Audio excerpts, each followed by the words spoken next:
unemployment starts to go up, and I believe it will soon, they're going to say, yeah, we told you, we told you there was going to be some pain.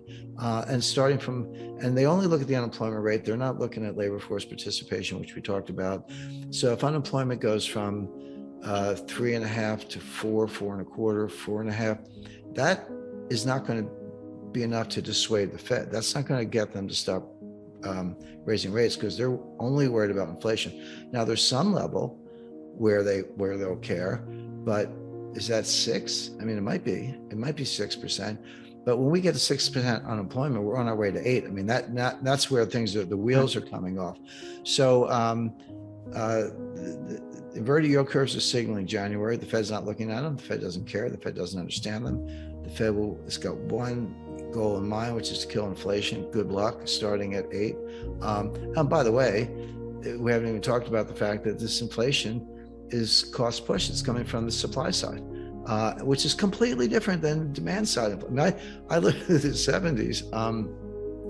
It started as cost push with the Arab oil embargo and quadrupling of oil prices, but it flipped into demand, what's called demand pull, which was, that's a little more like too much money chasing too few goods in the late 70s. So we had both, but we had them sequentially. Right now, we only have cost push. We have supply shocks.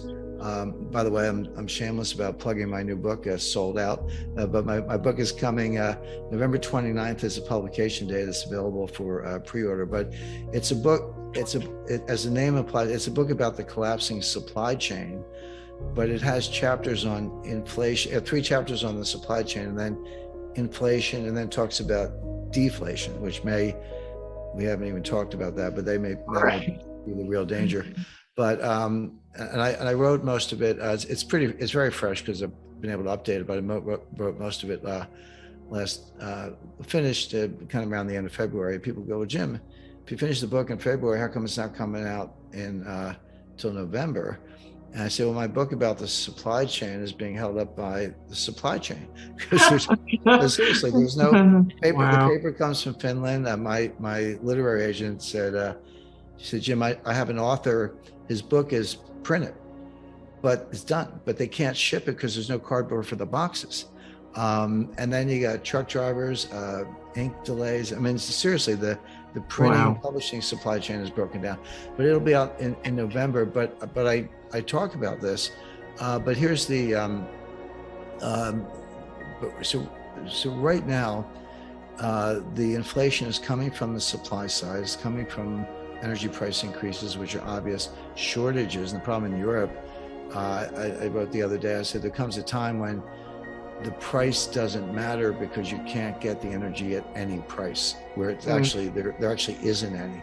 Bid whatever you want, but there just isn't any, and Europe's getting close to that point. But as far as monetary policy is concerned, the Fed doesn't drill for oil, Fed doesn't drive a truck, Fed doesn't plow farms and pick corn and all that stuff. They can't do anything about it. What they can do is destroy demand, but because it's not coming from the demand side, you've got to do like twice as much destruction to really cool off the supply side. So, and as I say, in the 70s, it did flip. And again, going back to the narrative thing, where demand pull inflation is scary, because the name comes from the fact that you're pulling demand forward. And I remember in the 70s, if you wanted a new car or refrigerator, you said to yourself, I better go buy it now because it's going to be more expensive 3 months from now or 6 months. It's going to cost me a lot if I wait. That is not true today. That has not kicked in. The inflationary expectations are not up that much. People are feeling the price increases. Real CPI. There's no doubt about that. But people have tended to say, yeah, that's really bad. And if I got the demand for gasoline is kind of inelastic if you got to go to work or drive your pickup truck or whatever.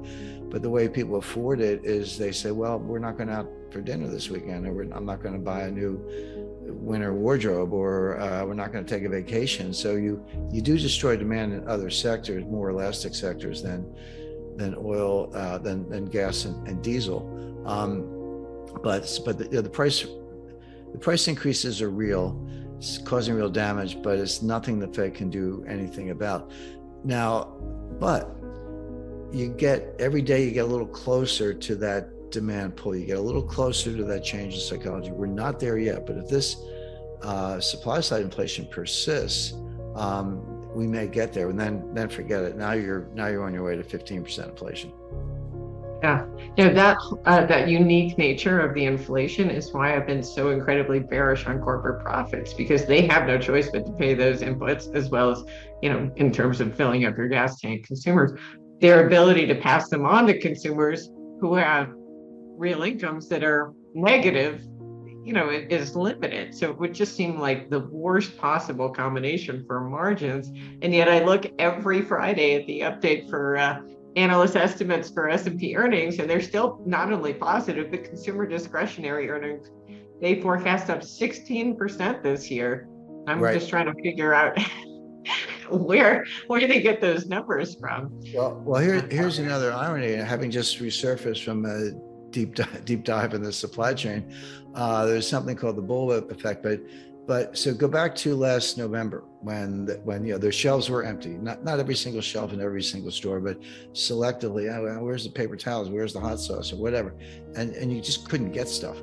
And that's still true. It's moving around a little bit. It's going from like, cream cheese for cheesecakes to baby formula, which is much more serious, but you still can't get the baby formula. So what did retailers and what did distributors do and wholesalers? Well, they said, I'll triple my order. Right. Because I can't get any, or I can't get enough, so I'll triple my order. Well, now all of a sudden, some of the bottlenecks are being relieved. The triple shipments are showing up, but the demand has collapsed for reasons we've discussed. So now the warehouses have gone from empty to being full to the rafters, but you can't sell the stuff because the economy's slowing down. So what do? You cut prices a lot.